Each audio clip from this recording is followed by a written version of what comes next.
It's time for today's episode of the UGA Sports Live Podcast, recorded in front of a slightly tipsy studio audience at world-famous Champy's Fried Chicken. We will have the latest on Georgia Bulldogs football, basketball, and recruiting. Watch live and send us your questions on the 11 Alive Sports page on Facebook. Be advised this podcast is off the record and not safe for work. Also, be sure to subscribe to the UGA Sports Live Podcast on iTunes and Google Play. Hey everybody, welcome to the UGA Sports Live Podcast. I'm your host, Radi and Jake, joined by Jake Roos and former head coach at the University of Georgia, Jim Donnan. Guys, we have a lot to talk about today, so we're going to jump right into it. We have an actual football game to assess, Hooray. One to look forward to. We're going to talk about Murray State Pikeville? yeah, absolutely, Murray State Pikeville. We're going to talk some racers. Hey, they're in a tough conference, Pikeville. Boy, they play Cumberland, and they got some good – that's a tough league. What? I don't understand the language you're speaking, Coach. Is that Latin? D3, Pikeville. What league is Murray State in? Murray State's in the that league where all those teams up there play in. I can't think of it. They're all doing it. Missouri Valley, isn't it? Ohio Valley. Some kind of valley. Tennessee Valley. Give us back our water. They're in the Valley of Doom this week. They're going to get boat raced. How much they getting paid? I don't know, but not as much as Georgia State. Probably not. Probably not. Yeah, what is Georgia State getting? $950,000 to whip Tennessee's butt. Almost $1 million to go into Neyland. And did you see the picture pregame where the boat was on fire out in the that was had to be that's what I said. The prophecy it foretold was soon realized. It was preliminary. Check it out, man. Even the boats are on fire. I was surprised by that game. I really got to tell you, I was. I so was everybody else. Well, I mean, what I saw on video though after the fact. I mean, seeing those guys. I mean, Tennessee's effort looked really poor. I mean, let's forget about that. Oh, no, we enjoy wallowing in that misery, Coach. Come on, give us a bit. But anyway, we'll give a big shout-out to our sponsors, Athens Ford, Aaron Overhead Doors, Your Pie, Academia Brewing Company, Cable East, Georgia Game Day Center, and, of course, 365 Game Day.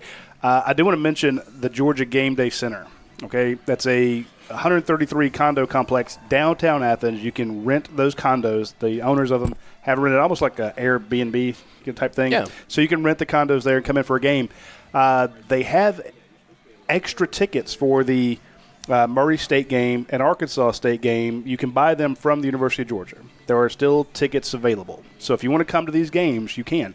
The cool thing about the way the Georgia Game Day Center ties into it is you could stay downtown, go to these games, and if you buy reserve a place for both games, they will give you an additional 2 nights free.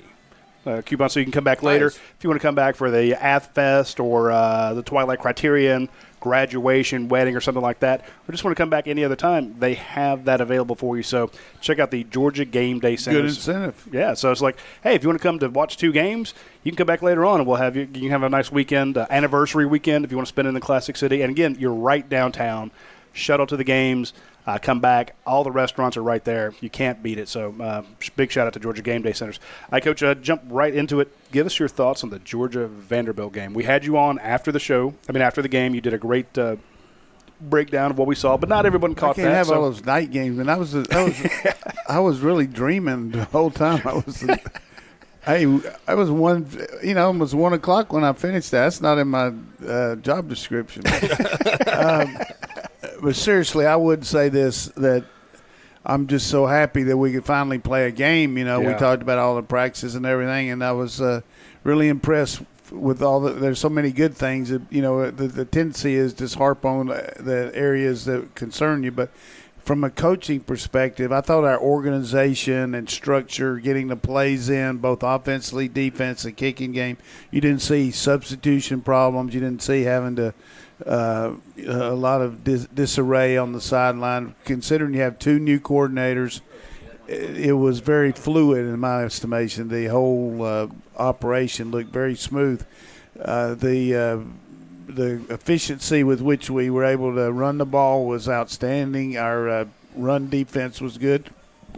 And our pass defense, when you look at the quality of receivers and skill people they had, really to hold them under 125 yards passing, it's just phenomenal, really, when you look at it. And I think your people I guess we call it our people on our that analyze that, Brent Rollins and Dane Young and all the grades and stuff. We got an efficient pass rush when you look at how we disrupted the guy. So that was all great. Our passing game was good in spots, but we're always going to struggle a little bit, in passing situations because that's something we don't. That's not one of our strengths. We'll get better at that as far as pass pro and all that, but. The only thing that was disconcerting was stupid penalties, which that's the only thing you call them when you hit people out of bounds. And a couple of holding penalties, those are going to happen, particularly in runaway games. Officials, first game of the year, they're going to try to call little knick-knack stuff. Yes. So, but we didn't have jumping offside. We didn't have motion penalties. We had a lot of organization stuff that looked good. And,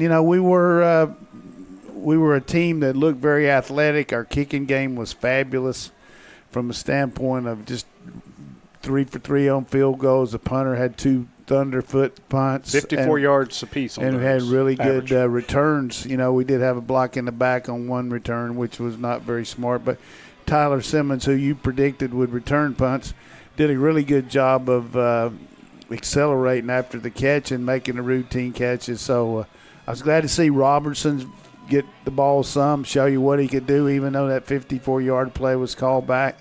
And James Cook showed me the explosiveness, which I knew he could have, really good. It's good to see White in there, but at this point, he's got 3 guys ahead of him, and they're just really good. It's just hard to move up when you got Swift and Harrion and Cook, and he got his shot, and he did pretty well, but he'll continue to learn the offense, and he'll continue to work at it.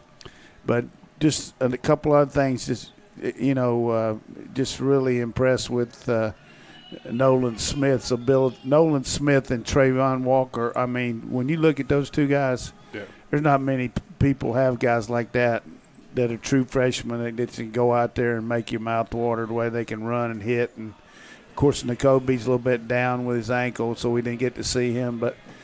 Outstanding win. I mean, you beat a team in the conference, probably the 4th best team in the East now. After looking at the other teams, and you beat them like a drum. I mean, they didn't score. So, what do you make of Trayvon Walker? This was just something that jumped off the page to me. What do you make of Trayvon Walker on the kickoff team? Kirby said, hey, he's one of the best 11 guys to do it. To put a guy that size out there on that? One of the things that Kirby does is he looks at everybody's innate ability, what they can do. And as we talked about on our show throughout last spring and the year before, the fact that he's a basketball player shows his agility and his quickness to go with his frame. And, you just can't have a bunch of fast guys going down on the kicks. You got to have some guys that have some pretty good size. And just because he's a D lineman doesn't mean he can't cover a kickoff. I mean, he can run so good, and he's got the chance to take on blockers and mess up the pile and all that. Plus, he can accelerate to the football. So, if you got a guy that's 6'4", 290 that can run like that, you let him go cover. I mean, that's the way it is. And it gives him a chance to get in there maybe where he couldn't get in on some of running downs, first and second.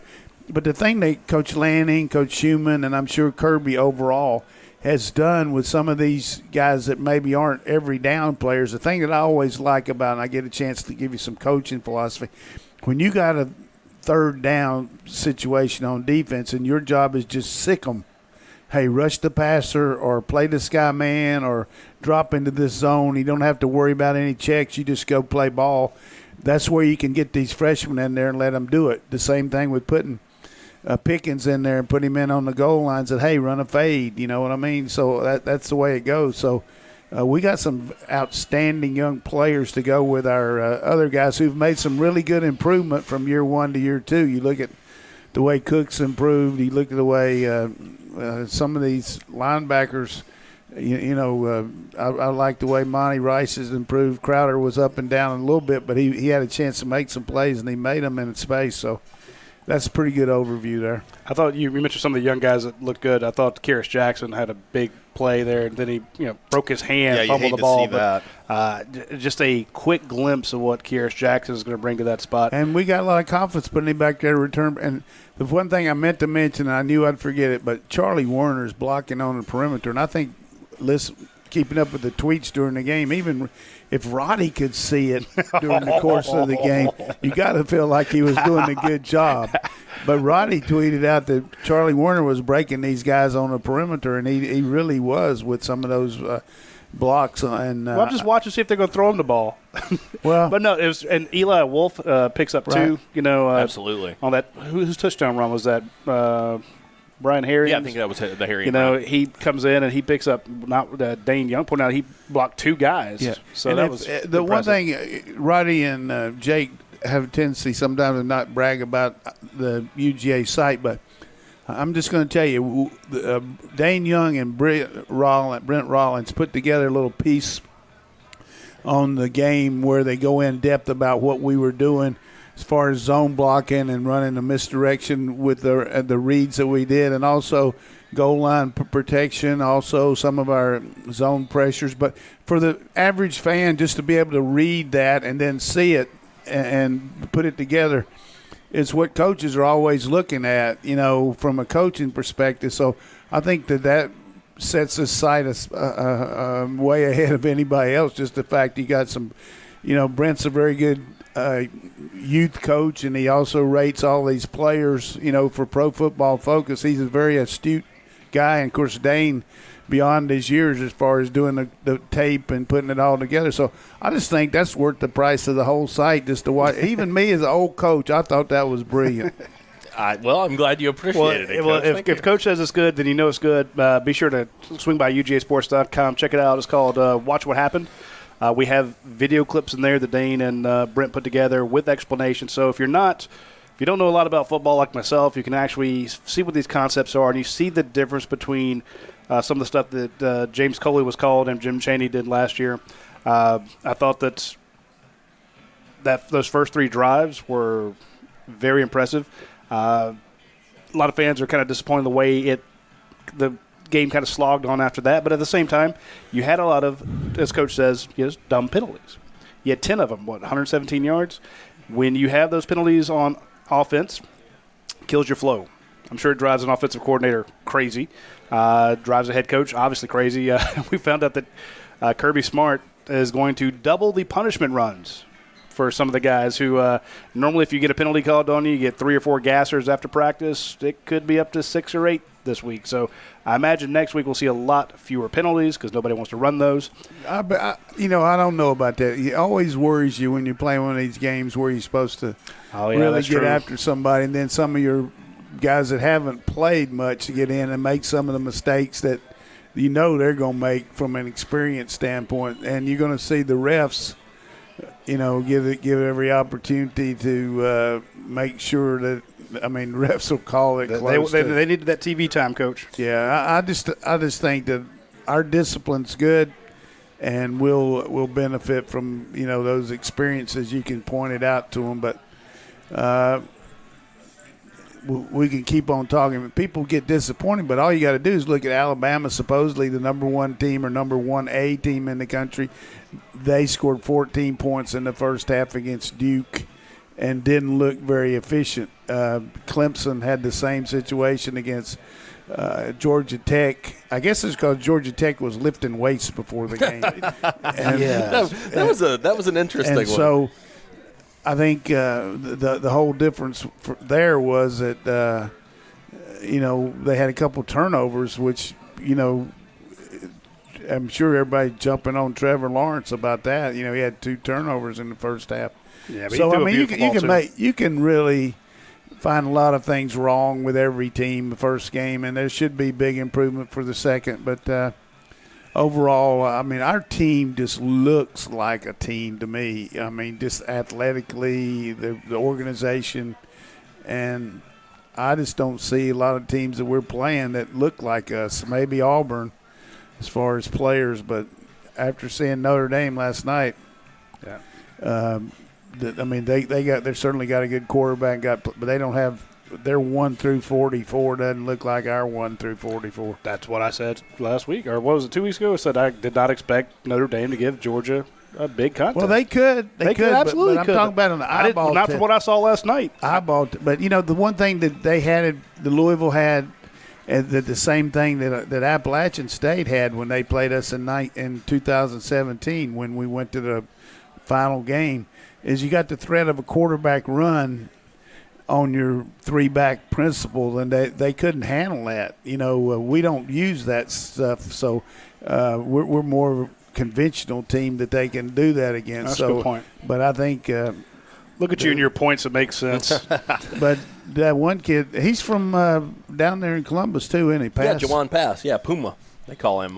He Carver Columbus actually had the chance to see him at Rising Seniors. If all he the way just back take care of the ball a little better, they'll be pretty good. I thought Satterfield had that team about as well prepared, considering how bad they were last year. I mean, they look pretty good. I thought so as well. Now, Coach, I wanted to ask you about these yardage differentials, primarily because, if you look at the tail of the tape, it's 479 total yards for Georgia, 225 for Vanderbilt. Pretty significant difference for the 250 yards there.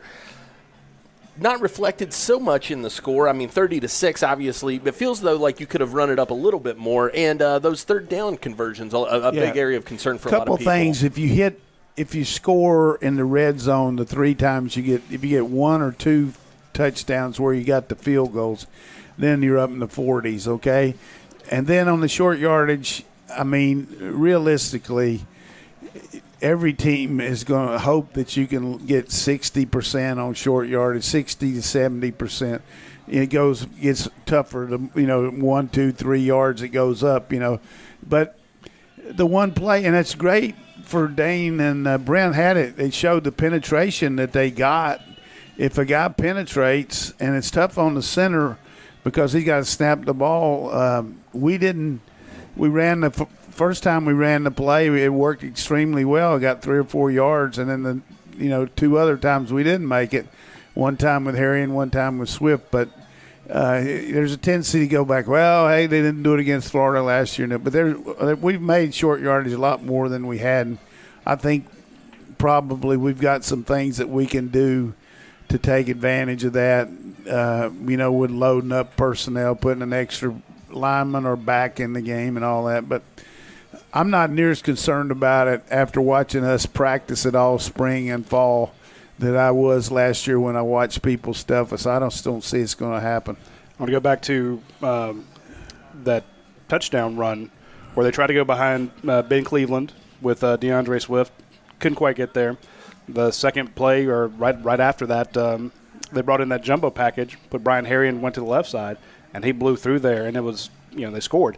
But to your point, there were times they made it, times they didn't. A lot of people want to focus on the times they didn't make those short yardage plays. Georgia had 25 first downs. They only faced 7 third downs.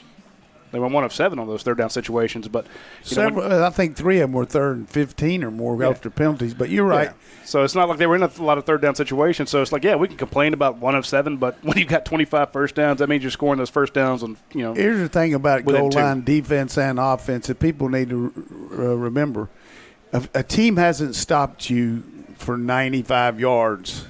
So they're going to sell the ranch on the goal line. They're either going to knock you back, or you're going to go outflank them, or whatever you're going to do. We got a brilliant tactician calling the plays up there, Jake. We're going to go with the numbers, which Kirby was glowing in his way. He talked about how many times Jake got us in the right play. So always worry. I used to tell our players on Friday night and Saturday morning when you had an offensive meeting, what do you expect on the goal line? They're going to move. They're either going to pinch or they're going to slant out. So you got to be under control and don't allow penetration. If they slant, just lock onto them. So stop penetration first, and then hopefully get a tie where your back can make it. But that's why you see so many guys going over the top. But goal line offense is difficult because they're selling the ranch on you now. They're not worried about the pass. They're not worried. And we threw the ball on first down there to touchdown to Robertson and caught him with their pants down. I mean, it was beautiful. I mean, I like the call. Yeah, I think, was it that fade to Pickens? Wasn't that on first down? I believe it was, yeah, if I'm not mistaken. And then second down, they went right back to Pickens on the other side. Yep. So, it's like, hey, if you're going to do that and we got one-on-one, we're going to go to this guy. I think Jake Fromm would love to have that first fade back. I think that was a touchdown with a little more underneath it. Second one was a tough spot, good coverage there. But, yeah, Georgia did leave a lot of points on the field, and I think that's kind of left I don't say a bad taste in people's mouth, but left a disappointing taste. They're watching guys around the country score 5-6 touchdowns, and they look, well, our guys need to score 5-6 touchdowns too, sure. But the spread was 21. You beat them by 24. Hey, you beat Vegas. Yeah. So think of anytime you have a 24-point win and you're disappointed, that's a pretty good day. It's okay. I mean, seriously, we did shut them down. We did. They didn't score a touchdown. We didn't score enough points considering we had 3 chances. 2 years ago we played Appalachian State and won 30-0, and Appalachian won 9 games. Isn't that right? Or something? What was it, 30-7 or something? I believe you're correct there. Well, last year Samford, or when was it Samford scored some points on us? So it's just first game is tough. I mean, You wouldn't trade our team for Florida, would you? No, I'm good. After watching our team and watching No, that was Florida. my point. I was like, hey, yeah, you left some points out there and leaves people disappointed, but you're still so far ahead and so far ahead talent-wise. Well, it's the good thing here for us though is we got the invaluable controller in Kirby Smart, who's going to push these guys to the max. They got those GPS on them out there. They're watching every second. And you got competition at inside linebacker, offensive guard, wide receiver. All of these guys know Tailback. if they don't hump it in practice, somebody else is going to take their spot. So I look for marked improvement on the way we do everything just because of the competition level. And you can look at these guys and say, look, I told you you're playing against better guys in practice than you played in the games. That's true. Speaking of the competition thing, you had Brian Herring start the game. Yeah, absolutely. People are talking about what are DeAndre Swift's Heisman chances. Hell, he didn't start. Yeah. And, again, I'm not saying that's a knock on DeAndre Swift. That's more of a testament to Brian Herring. He found out a couple weeks into camp that he was going to be the starter. He's done everything right. He's out there, like you said, busting his tail. Well, he's a senior. He's a senior, and he's practiced a lot more than right. And everybody, it really didn't come out except I think maybe I let it go here last week. Swift had a little problem with getting overheated and dehydrated in 1 or 2 practices, and they had to cut him back. And so Herring worked all the time, and he got to go in there. But to the point is, question. Yeah. I'm telling you, Swift. I mean, 150 yards. Swift is Swift. Yeah, they didn't name him DeAndre He's a Slow. He's a special player. No, Herring's a good player. But that's my point, Coach. He is special, but in practice, they let the guy who had a better camp, a better series of practices. Not necessarily better, but played more.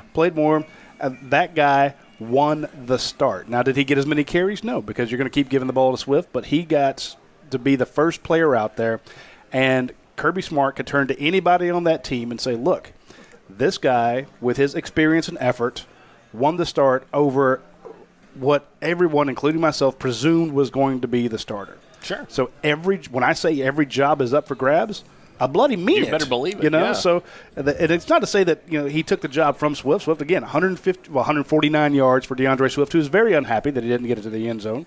So this is a guy who, even though he had 150 yards, he's still unsatisfied. He wants to score a lot, and he's going to.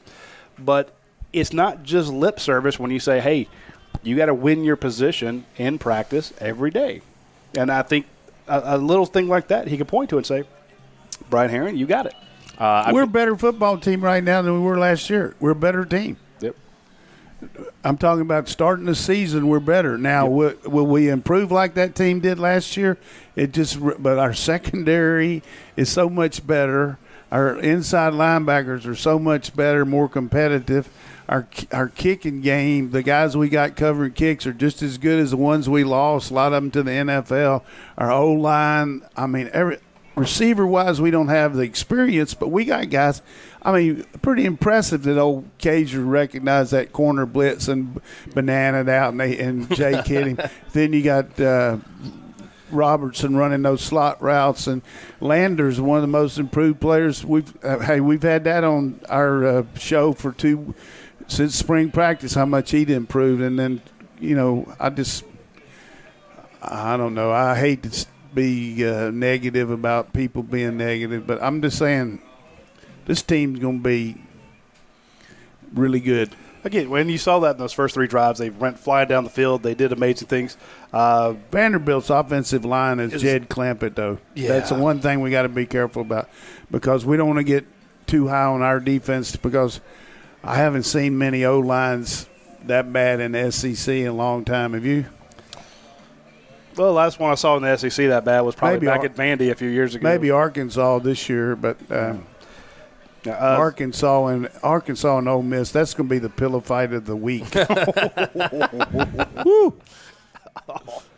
Well, if you actually want some good competition, you can swing out by our friends at Athens Ford. They're kicking everybody's butt out there too. They have a first responders appreciation program. They are honoring the first responders with $1,000 bonus cash on top of current offers. So if you're a first responder, go out there and you're going to give you $1,000 right off the top of your deal. Just some of the September offers that they have.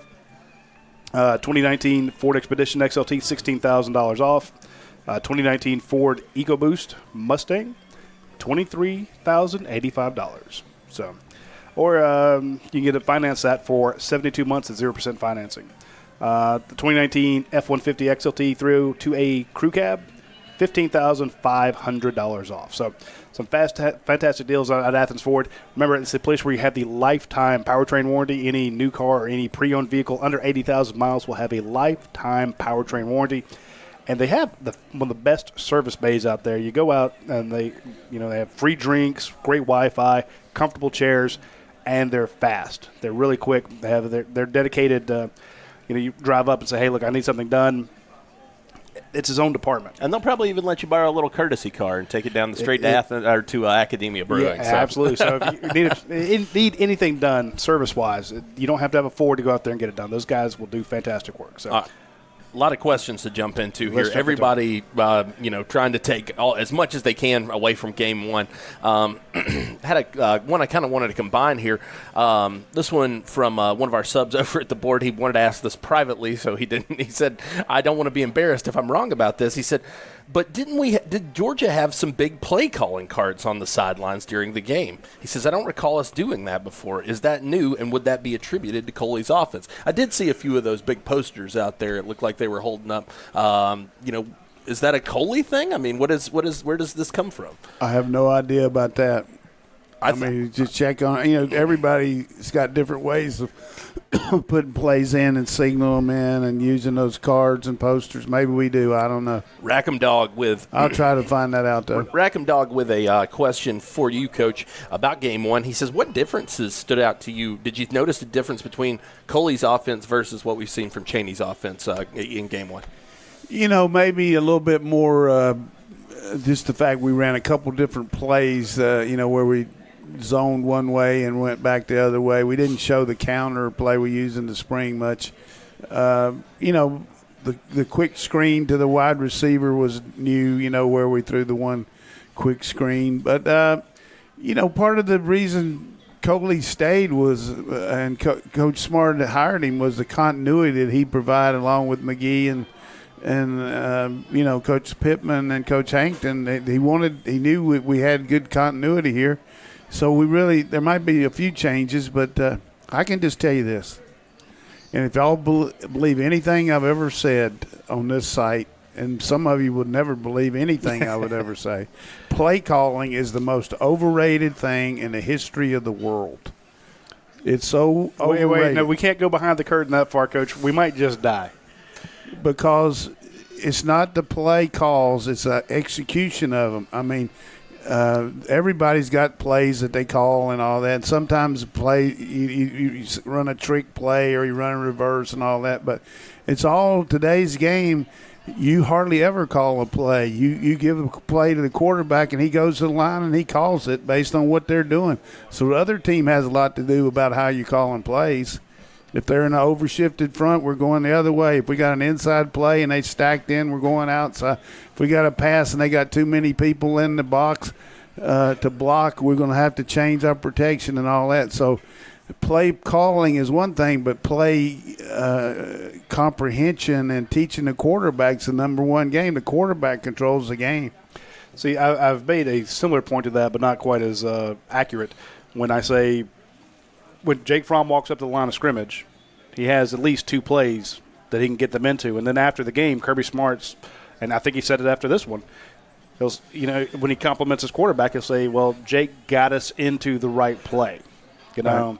And, I remember hearing Coach Rick say that. You watch Saban, everybody will say, well, that quarterback, he has to get us into the right play. And you watch throughout the country that there were 7 or 8 freshman quarterbacks doing the same thing. Yeah. I think that guy, even though he was hydrated down there at Florida State, that one guy, he seemed to be better hydrated coming in from that really hot climate out in Boise. Could you believe that coach said his team didn't work on hydration enough in Tallahassee? I got to tell you, if I wanted to say on Holy that, balls! They had he had the problem at Oregon where the kids got dehydrated and it really damaged their kidneys. That was an off-season program. Yeah, I wouldn't have brought that up if I was really Taggart. Was that Taggart? That was Taggart. But seriously, dude, you don't think Tallahassee? I mean, I've said this before. Jesus, when I was coaching down there, we used to schedule practices how long coaches could make it through practice. It was so hot down there, man. So seriously, the play calling with Coley is similar as far as our scheme, but what they do at the line is the same with Jake, Coach Fromm up there. Yeah. And, hey, that's what's so great about Stetson Bennett. Everybody's saying, what happens if Jake – hey, Lord forbid if something would happen to him, but Stetson can do that. Yeah. He's a coach on the field, man. He can do the same thing Jake can as far as running the plays. Now, he might not be as efficient throwing the ball or the experience, but that's part of the reason Kirby got him here. He knows he can do that. A couple questions here regarding the second half. Wolf over on the board at UGASports, he says, was the drop in production offensively because Kirby and the staff decided to slow things down, or did Vandy tighten up defensively? And then to piggyback off of that, Dog Todd says, is there any truth to the notion that Kirby saves plays when he feels the game is in hand? Some have suggested this is a basis for the offense lacking productivity in the second half. I don't think we save anything unless it's something really – personnel groupings and stuff like that. I mean, you got a chance for these other guys, but sometimes you step off the gas as far as, throwing the ball on first down or throwing it on second down like you would. You running the clock, and who knows what the rationale is. We didn't score 3 times when we could have, you know what I mean? So that makes it harder, but Vandy played good. They adjusted a little bit, but at the same time, it's easier to adjust if the other team's not really, throwing the ball down the field too. So there's a lot of good questions here, but I don't think you can really answer them definitively because nobody knows what Kirby was telling Coley to do as far as, hey, let's run it out. But I was surprised really that we didn't get Bennett in there to play some, but sometimes, Kirby probably felt like he wanted to control the clock maybe. I don't know. I think my gut feeling was they wanted one more touchdown because it seemed to me that didn't seem like a team that was going slow. That didn't seem like a team that was trying to – particularly wanted one more when you got to 3 minutes to go and you're throwing the ball on first down inside the 20 there. That's what I'm saying. It just had and that they were feel trying to get the ball to George. I mean, there's no question about that. Yeah, that's what I'm saying. I didn't feel like this was a team that was like trying to run the clock out and take the foot off the gas. I don't think they sat on it. No. I mean, like you said, you're throwing the ball trying to score. So I think there was a little frustration when they had to settle for some field goals. They're like, okay, we got to put one more in. And I think that would have changed it. So I didn't see a whole lot of change on the plays called either. Want to remind everybody, if you're in Athens tomorrow, swing by Academia Brewing Company. Tomorrow night at 7 o'clock, they have football trivia. If you know your NFL, you know your SEC, swing by Academia Brewing Company tomorrow at 7 o'clock for football trivia. Very nice. Coach, you should go over there and just clean house.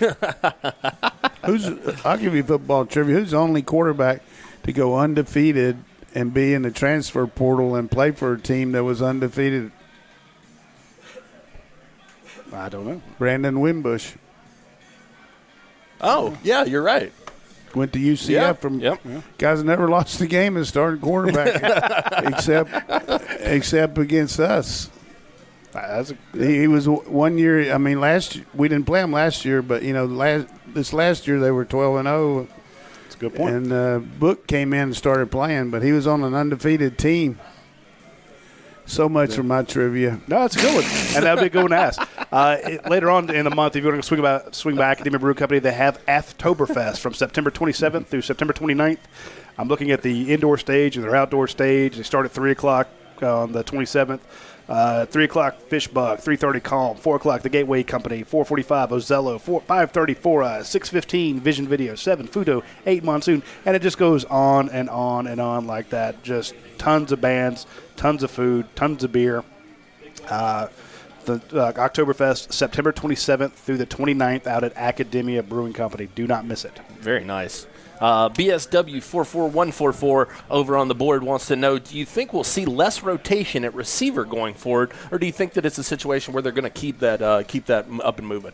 Not the next 2 weeks. I mean, you're going to see they want to see how these guys react. You got so many guys that haven't played, so probably see Blaylock jumping in there for Kieras now and playing more. He didn't get to play last week, I don't think, but he certainly has practiced pretty well. And those guys do a good job blocking on the perimeter and playing on special teams. And Trey Blunt will get in there some. Here comes Tommy Bush. Tommy Bush, he's got to get it going if he's going to. I mean, he hadn't done that great, but he could get in there. But I'm just saying, I don't see a lot where you get a lot of guys. I don't see a lot of change the next 2 weeks against the Murray State Racers and the Arkansas State Wolves, yes. Absolutely. I think this. You think this is the week we get to see Clay Webb out there on the line, maybe a little Warren Erickson. Yeah, I think you're going to. I mean, Justin Schaefer, it makes Owen sense Condon. to get in there and rotate some of those guys in. You'll see that, but I think the first series that Bennett goes in, they'll let him go in with the first unit just so he can. Oh, that'd be a good idea. Yeah, more than likely let him go, and I could see Bennett going in there in the first half. Somebody wanted to know, obviously one of the highlights of the game, I think for a lot of people on Saturday, was the opportunity to see Zamir White get out there and get his first collegiate carries with the Bulldogs. Somebody wants to know, do you think that you'll see an expanded role for him over the course of the next 2 games? You probably see him get the ball a little more, but like I said, you got these 3 guys that are very talented that are playing that really have done well in the games. And what could you ask more from Cook? What, he touched the ball like 4 times and had, so we'll see. But I don't see a whole lot more expansion with him. But he's just got to get his quickness back, which he'll do. But his power's there, no question. But the run that he made, the first one, there was a good hole there. And I'm high on Zamir. I love Zamir, the way he's worked and everything. But he's not the same player he was last year before he got hurt, but he will be eventually. And when he does, then it's Katie bar the door. I actually think with Zamir White, the more we had that big run where he fumbled. And a lot of people got really excited seeing him, guys dive at his ankles, couldn't catch him. I won't say he wasn't high stepping, he was moving out. He was juggernauting them off. He was throwing them off, and that got people excited, but I don't think that was his best run. I think that one in the middle of the line, down by the goal line, where he knocked some people down, he got up, and he was just shaking. He was so excited. He's a pile driver. I think he can make the pile move. He'll be good short yardage, too. And just for everybody out there, there's a great example of why you rock the baby when you're running with the ball. So we're on radio, but the people on YouTube and all, you've got to rock the baby instead of running like this with the ball. You got to scrape your rib cage with it. So if somebody comes up from behind you, they can't get it. You're exposed like this. These are the 2 strongest fingers you got. Put the tip between that. Put the ball right there and rock that baby. You may not want to let Coach hold your baby. Yeah. I feel sorry for his grandkids. But that baby never falls. Yeah, that's true. That's true. But I love to take care of the ball now. Well, no, that's Kirby's biggest thing, and we saw them doing, they were working on those punch-out drills before the game, and I just think he got a little excited. He's running free and clear, and he just You got to always when's the last time he did that? You got to always remember somebody's behind you trying to. That's their only chance. That was a fantastic effort by that kid too. That was a great. That was a perfect. Yeah, it was perfect timing, and that's what you coach the defense. Absolutely. Hey, if a guy's going to not rock the baby, you got to go ahead and punch it out. But when he came up out of that scrum, and he got hit a few times going in between the tackles there, and you could just see that it kind of clicked with him. He's like, "I'm back. This is it. I took a hit. I took a shot in the knee. Exactly. And I just some of these guys, they do better when they get hit a few times. Yeah, absolutely. You get the kind of. You got to remember that what he's gone through psychologically, just being able to get into it and have that kind of, it just so made everybody feel so good. He's got the natural name for everybody in the crowd. Everybody just says that Zeus, like, Jake Fromm wasn't sure what that was, with people booing her. But he's got that. I mean, can you imagine when there's 90-some thousand going to do that Saturday when he does? Well, I was going to say it was a pretty friendly atmosphere for him on Saturday too. It's still a home game. Yeah, that was give a real shout out to our fans and just the culture. We've always had good people on the road. When I was here, it's always been great. But I think Kirby just created that mindset that, hey, you really letting me down if you don't go to the game. You know what I mean? Yeah. We need you, and he treats it like a game. We got such great fan base. It's really great. You were in the stadium. What was the differential? What do you think it ended up being? I think it was about 75-25. Wow. Some Vanderbilt fans wore red just so they could feel like they're winning. That would be fair. And a lot of people are like, oh, well, it was 90-10. No, it wasn't. You don't be an idiot. It was not 90% Georgia fans. It was about 75%. And here's the thing, that they were loud. Oh, yeah. So when you see if Vanderbilt has to go to a silent count in its own stadium, that's embarrassing. That's just embarrassing for them. So I'm sure they were frustrated. But the Georgia fans went, and I think I go back to that Notre Dame game when all those Georgia fans went up there. Some people who hadn't traveled in a long time remembered how much fun it is to go to someone else's city, try their beer, eat their food, hit on their women. Went on their field. Yeah. Come back. I'm just saying. And did they had a clean family show, man. I didn't say they were successful. I just said that they did it. Conan the Barbarian over here. What is best, to see their women driven before Attila the Hun. Yeah. Hear the lamentation. They had a lot of fun up there, and they're starting to do that more and more. Speaking of which, if you go to fanplans.com, it'd be good. FANPLANS, FanPlans. That is a company started by one of our own venters at UGASports, Jeremy Rubin and that company. These are people who get great hotel deals. So when you're looking to go back to Tennessee, check out fanplans.com. You'll be able to get a probably great get hotel some room. good tickets for that. Yeah, well, I was going to say, it'd be great if we could take over Ball Hall. Well, that was going to be my point. Is like you think, well, I'm not going to go to Tennessee because I remember like the cutoff was so high to actually get tickets to some of these away games, but the secondary market for that Tennessee game is probably going to be quite lucrative. Quite flush with tickets from. There's a lot of Tennessee fans who are not going to want to go to that game and will be happy to sell you their tickets for $100. Well, Tennessee's got BYU, Chattanooga, Florida before us, so you got to figure they'll beat Chattanooga and maybe BYU, but BYU's defense is pretty salty. But they can't beat Georgia State, so but I can tell you don't think this: anything's given. Stranger things have happened, though. People get upset, but it just looked to me like their defense just didn't look anywhere near what it needs to be to stop a SEC team. I didn't think. Like I said, watching the video, the effort, there were just guys jogging to tackles, and to see a Jeremy Pruitt defense do that, I was very surprised. That's not very typical of something I saw some of these guys sent me things on these fans, on YouTube and stuff talking about, dang it, we just didn't give any effort. We're big orange. Honestly, that's a pretty good summation of some of the videos I saw. Yeah. If you're disappointed up there, all you Tennessee fans, just remember though, when you were crowing about stealing Jim Chaney away from Georgia, big bank take little bank.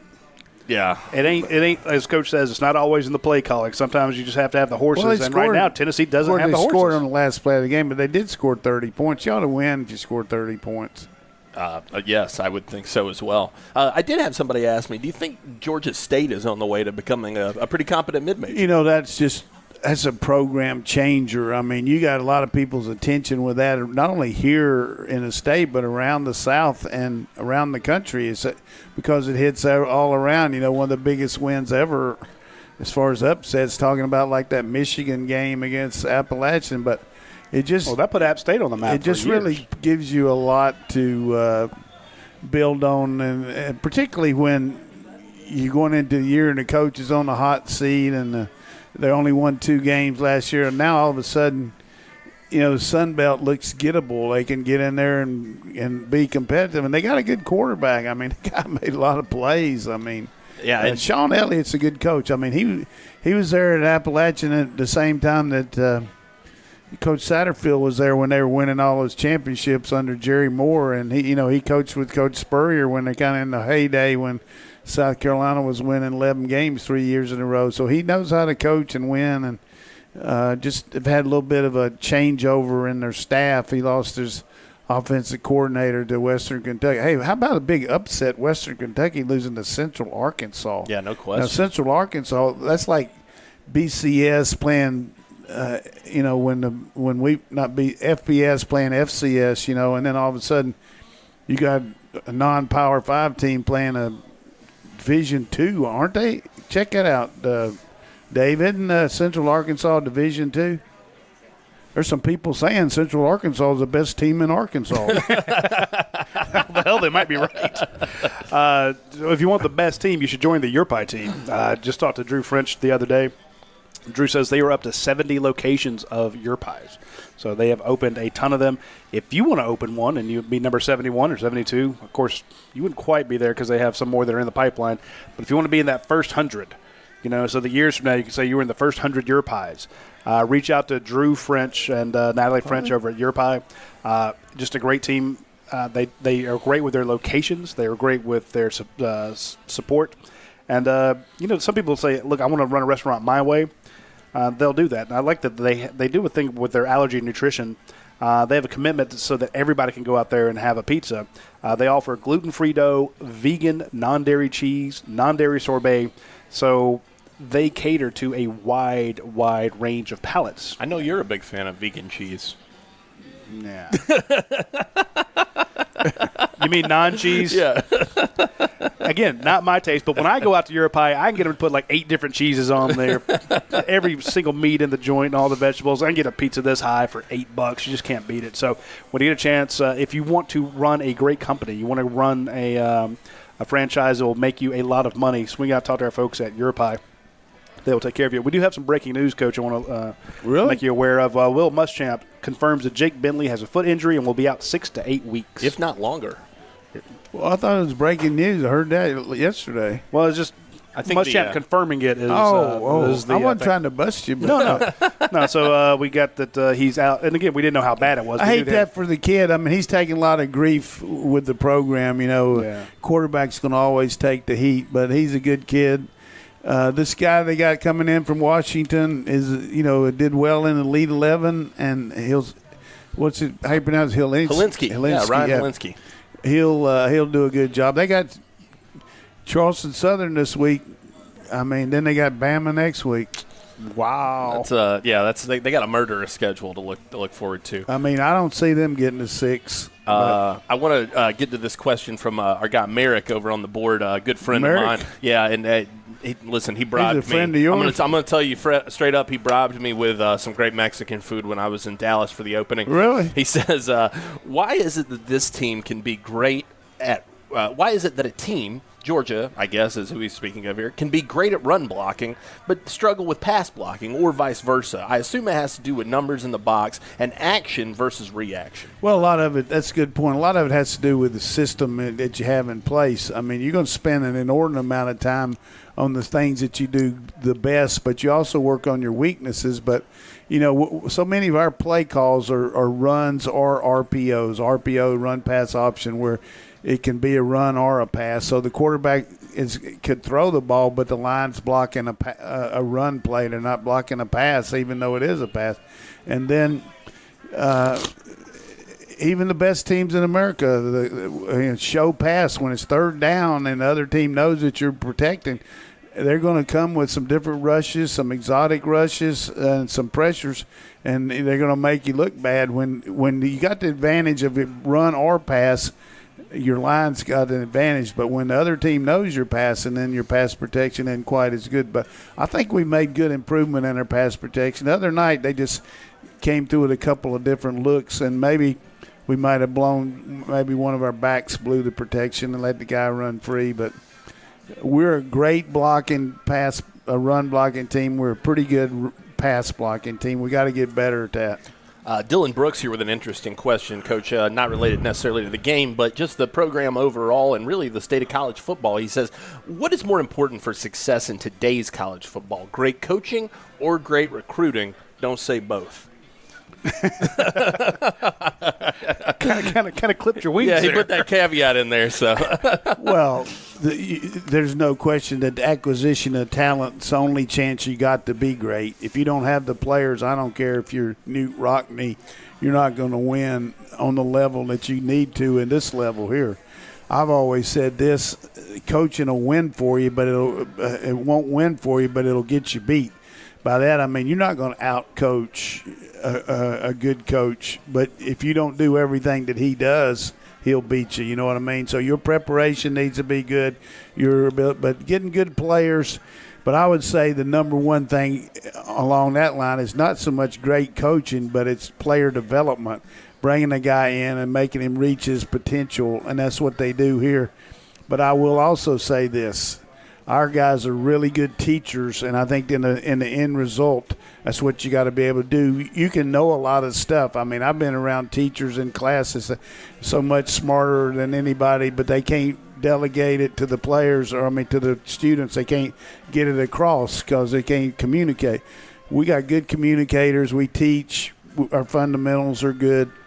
And like I said, we work the dog manure out of them in practice now. We work them hard. Chuck Ward, Coach, do you think Coach Coley running as much 12 personnel as they ran was not only to help the run game, but also a subliminal message to some of these tight ends they're recruiting, Eric Gilbert, Darnell Washington, and Theo Johnson? Well, it's good to let them see that you would put 12, which is 2 tight ends, 2 wide receivers, and a back.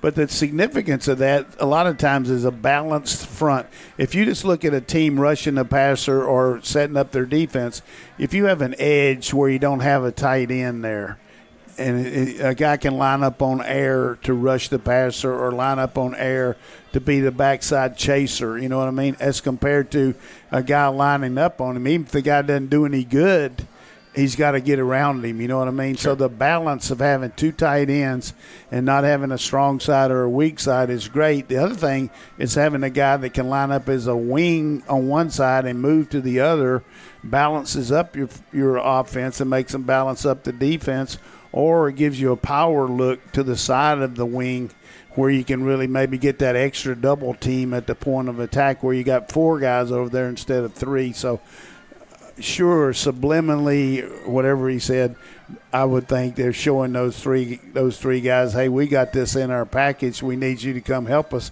because Wolf's leaving and Werner's leaving. We need you. Absolutely. Well, I always think how quickly did Kirby Smart or Dale McGee send the rushing stats from Saturday's game to Evans, Zach Evans, and Kendall Milton. Hey guys, by the way, we had things are going all right. We had this top-rated running back. He got 150 yards. This guy who wasn't as highly rated, he started the game. So we got this 5-star, and this 5-star also ran the ball a lot. You know, this one was averaging 10 yards a carry. This one scored a touchdown. So when we take 2 5-star running backs, even with some other guys that we have, they still get a lot of carries. You know, when you guys get here, I guarantee you they weren't on the bus before they let those guys know. Social media people do that, and then a lot of times the coaches will call a guy after games. Hey, did you watch this? Back in the old days, the big deal was what recruit were you going to call at halftime? You know what I mean? Well, hey, he called me. You know, it was a big fight about who you're going to call, but a lot of times you didn't call anybody because you're getting beat. But it was always nice to call. So, hey, you watching our game? How we look? You know, get Kirby on the phone this halftime of this game. Yeah, I don't think they do that much more. They just tweet out and stuff like that. You can text them now, so you can just say, "Hey, I hope you're watching because hey, in this second half we're going to do this." Yeah, sure. Well, I don't know. You think they would do that? I think he would.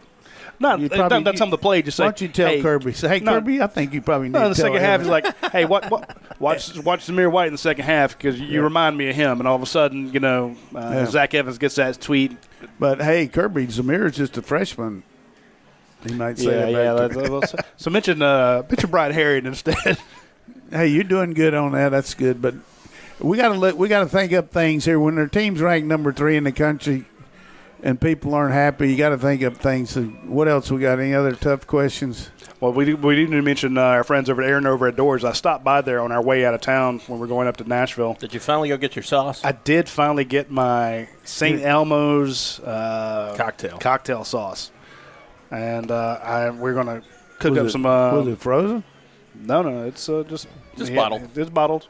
So they bottle it now. I'm going to have that. We're going to go get some scrimps over at the store, cook them up, and I'm going to watch my son's eyes just water out of his head. That's evil. Hey, he likes hotter food than I do. So, but to the point, when you have a guy like Ryan Lucia and the folks over at Aaron over at Dores, a great family, by the way. I wound up speaking to somebody in his family who's doing a great service for our military. So just a heads up that they're dog fans and patriots. But if you get a chance, swing by Aaron over at Dores. They have this new showroom. You go in there and you can see the actual doors and stuff that they are selling, that they're putting in there. And if you want a custom, he's putting in this whole part of the showroom is the custom doors that they do. So you can actually get these beautiful wood doors instead of just, these ugly butt planks, that go across. They have some very sharp doors there, and they can do custom orders. You can make your house look 10 times better than it does with what they do. Of course, they do service calls. We mentioned that over and over again. But if you're looking to really improve the look of your house, swing by Aaron Overhead Doors and get one of their custom jobs, or at least just see what they have in their showroom. You'll be very impressed. So that's great. If you're a dog fan like they are, you get 10% off. Can't nobody else do that. And if you're not, lie. Say you're a dog fan. Yeah, I would just lie. And he's not gonna give you too much grief. He might make you bark just to test your bona fides, but other than that, you'll be okay. I wanted to ask you, Coach, one last thing here for this week. We got a bunch of questions that we didn't get to, but we'll try to maybe hop over on the Facebook. How about three real quick ones? Well, I want to ask you this because Kirby said he couldn't explain this to us succinctly yesterday. He was Kirby talking about he said it would take don't let me try to one up him. No. He said it'd take me half an hour to tell you guys all this. He says what Jake Fromm does that allows the running game to flourish, the things that people don't understand that he's doing are equally as impressive to what he's doing through the air.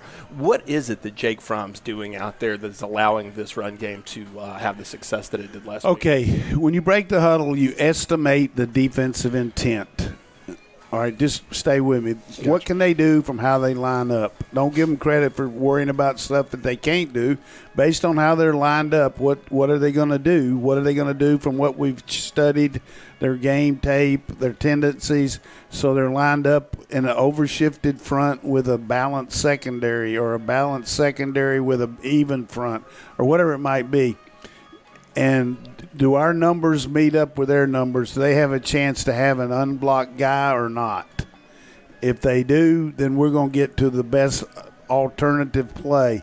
Usually speaking, we package plays either or. So it could be an inside play with an outside play, or a right play with a left play. We don't go up there with the idea of changing the actual play itself, like from a certain type of play to another. So it's the best way to run that one play, unless they just really have a jackhammer defense and neither one will work. Then you'll change the concept of the play accordingly. So he's got those choices, either or. On the first choice, change it from a bad play to a good play.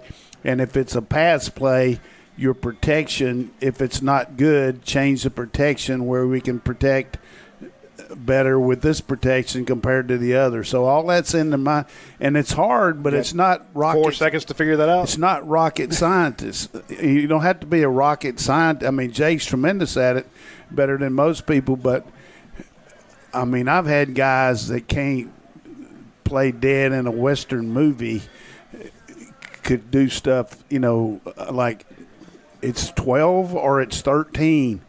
You know what I mean? if it run to the right or run to the left, even the guys that not very smart can do that. Yeah. The difference with Jake is he can get to that third and fourth thing, either or, change the play, or even go to a pass or do that. So if you're lined up in one way, a lot of times he'll check. Even though we got a run play called, he'll want to throw the ball out there, even if it's not a run pass option. The guy's open, he sees it, he throws it out there. You don't need to do anything. So he just sees so much that a lot of kids can't see.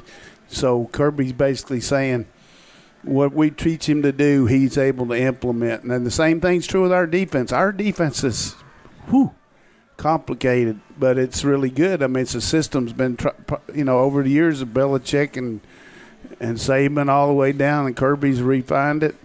But we make a lot of checks on defense, too. I love it. See, you're not going to get that anywhere. It didn't take a half hour. Yeah. Kirby could have explained that to us. Kirby didn't want to say some of that stuff. Just easier to say. I'd rather get out of here. But you notice I didn't say what our plays were. We don't check from wolf to, might call a play wolf, and then all of a sudden it's coyote or something like that, but Atlantic to Pacific. No, but that was the point. We actually have a story on the front page of UGASports.com right now, and people are going to read the headline and go, and they're cock their head sideways and go, Jake Fromm allows the running game to flourish. You're going to be like, what the hell does that mean? Speaking of, get over there and read my update with Caleb Williams. I put that up today. Oh, I had a chance to you're go. impressed with him, weren't you? Yeah, I was. I really enjoyed watching You're the quarterback him. whisperer for us, man. I just happened to go to Washington, D.C. and talk to one of the hottest quarterbacks in the nation. Just go read my story about it. You should read it. I mean, how many people send a guy out like that? And I understand somebody said you were going west, young man. We'll see. Is that something we want to hold up on? We'll see about that. I think if I were you, if I was telling you what to do, I would tell you to go see Milton and see if you can talk to him, and go to Utah and see if you can see that kid, and maybe go to Vegas and see if you can see that guy. If you can do all that, I'm going to give you some Champy's chicken next week. Let me up, I think you need to go to Houston. Houston? Yeah. Go see Zach Evans? Go see Zach Evans. No, not go see him. Go take him some money. Hey, we're going to get you a rental car that you leave out there. You fly back. So, you're talking about cars. I mean, people always say, Coach, tell us something different. Hey, when we had a kid from New York that played for us, and every year when fall camp would start, he would bring one of the best-looking cars ever down there, every year. And I said, Tony, what does your dad do? He said, he doesn't do anything. Coach said, my uncle runs these hot cars, and I just bring them down here while they cool off. He steals the car and bring them down there, and then he'd take them back. I just bring them to cool off. So he comes to spring practice. How'd you hurt your hand? Scraping off a VIN number. That ain't right. I'm just saying. Get those VINs off. So, we need to plan a I-10 road trip. Yeah, You fly out to Houston. You see San Antonio. San Antonio and see Zirkle, the kicker. You get to Houston. You see Chad Lindbergh and Zach Evans. You head over to New Orleans. You check in on Bourbon Street. No. You actually do some work for a change. You head to New Orleans. You go see Cedric Van Pran and Corey Wren. And then you zip all the way over to Florida and stop and see Josh Braun at Live Oak, and then finish up in Jacksonville. And see, it's that easy. We need you here, though, man. We got to have you on the show, too. I mean. No, we don't. No, we're good. I like being out spending Roddy's money. He's just bragging about, I wanted to see the number 14 player in the nation, and here's what he had to say about Georgia in my exclusive interview. Hey, was I right about Williams? No question about it, man. That kid is absolutely legit, and you can see there's some guy. He's got it. My neighbor reads all this stuff, and he brought it over and said this one guy said, hey, Williams just got a lot of stats here for a sophomore. That's why maybe he does, but I'm guarantee you on the hoof, watching him practice, everything like that, we hadn't had many guys that can throw the ball like this guy around here. The day he came out and worked out for Georgia. And that includes all of them that's ever played here. Oh, my. So when you get a chance, swing by UGASports.com. I'm not saying he's Stafford or anything. No, but it's a good point, though. So get a chance, swing by UGASports.com, check it out. That's all the time we have for this week's show. Be sure to subscribe to us on YouTube. Check out UGASports.com on YouTube. We very much appreciate it. We'll talk to you next week. That's it for this episode of the UGA Sports Live Podcast. Tune in next week for more Georgia Bulldogs news and notes from Athens.